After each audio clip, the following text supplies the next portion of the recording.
Good morning po. Tayo po'y mag-aral ng salita ng Diyos. Kawikaan chapter 24 verses 3 hanggang 6. Sa pamamagitan ng karunungan na itatayo ang isang bahay at ito'y naitatagad dahil sa kaunawaan. Ang loob ng tahanan ay napupuno ng lahat ng magagandang bagay dahil sa karunungan. Ang karunungan ay higit na mabuti kaysa kalakasan at ang kaalaman ay kapangyarihan. Ang digmaan ay naipagtatagumpay dahil sa mahusay na pagpaplano sapagkat ang tagumpay ay bunga ng mabuting payo. Faith and wisdom. Kadalasan naririnig ko po ito.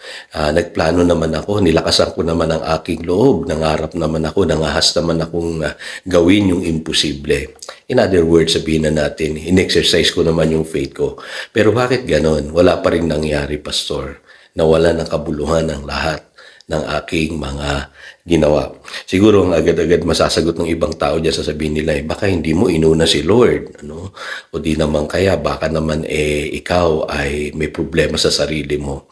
Kadalasan po, ang problema natin ay sa area po ng wisdom. Madali po kasi yung sabihin na meron tayong faith. Ano po, mapangahas tayo, malakas yung loob natin, daring, ika nga, ano po.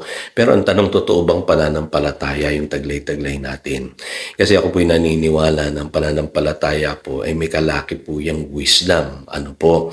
At alam niyo po, yan ang prayer sa atin ni St. Paul. Ano po, sa Ephesians chapter 1, verse 17, na dapat taglayin daw po natin yung spirit of wisdom and revelation. Ano po, kung mapapansin nyo, si St. Paul hindi naman siya nanalangin kaagad para sa pangangailangan ng mga taga-Epeso. Ang greatest prayer niya para sa mga taga-Ephesians ay taglayin nila yung spirit of wisdom and revelation. Kasi malinaw po nasa buhay na ito, pagkataglay-taglay natin yung wisdom na nagmumula sa Diyos ay magiging maayos po yung ating pamumuhay. Kaya sa James chapter 1 verse 5, ito naman po sinasabi ni Santiago o ni Apostle James. Sabi niya, if any of you lacks wisdom, he should ask God, who gives generously to all without finding fault, and it will be given to him.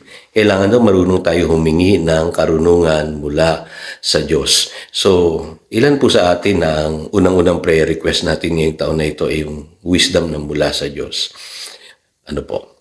Napakahalaga po na humingi tayo ng wisdom na mula sa Diyos. Kasi maging ang Panginoong Jesus, ano po, sa Matthew chapter 7 verse 24, sinasabi niya rito, merong isang taong tinatawag na matalino o yung wise man. So, ibig sabihin, requirement talaga ang wisdom para magkaroon tayo ng isang matibay at matatag na buhay.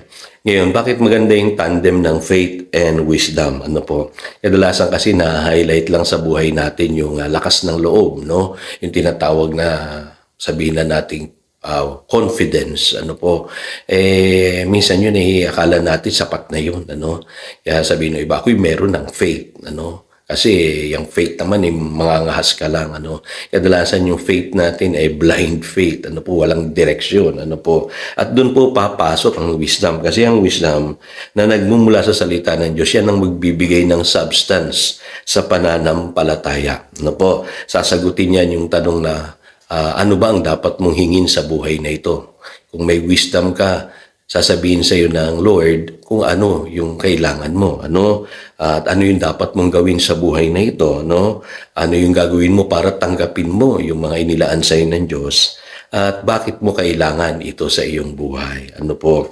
Alam niyo po, ang faith has to be very specific. Ano po? Kaya pagka nagpe-pray tayo, minsan kaya hindi tayo tumatanggap ng sagot mula sa Panginoon, ay hindi tayo specific.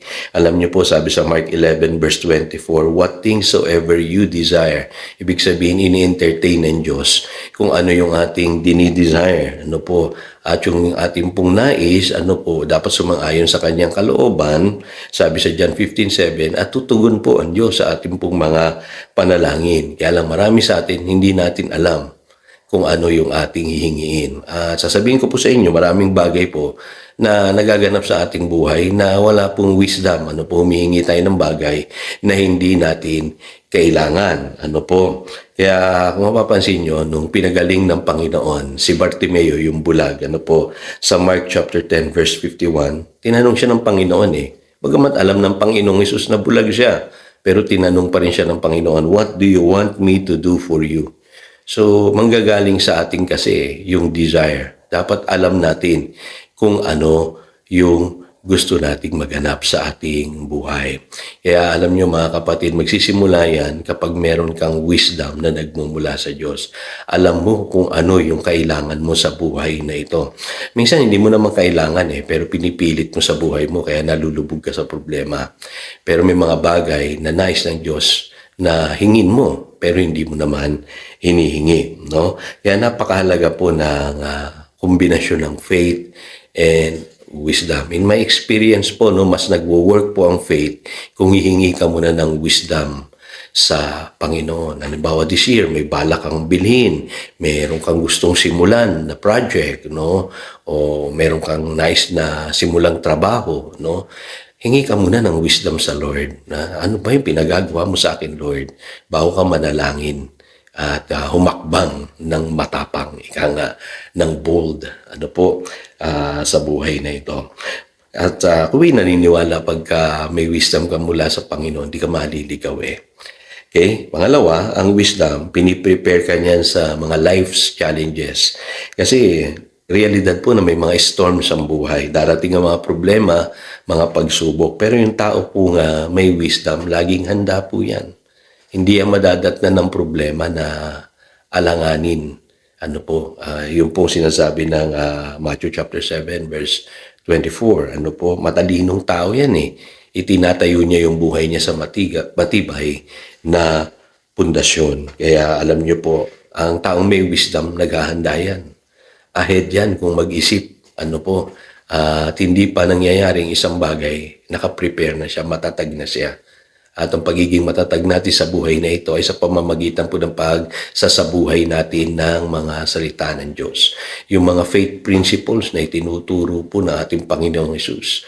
Kung may sasabuhay po natin yan, napakatibay at napakatatag po ng ating mga buhay. At ako po'y naniniwala pagka tayo po ay humihingi palagi ng karunungan sa salita ng Diyos, hindi tayo mapapahamak. Magiging matibay ang ating buhay.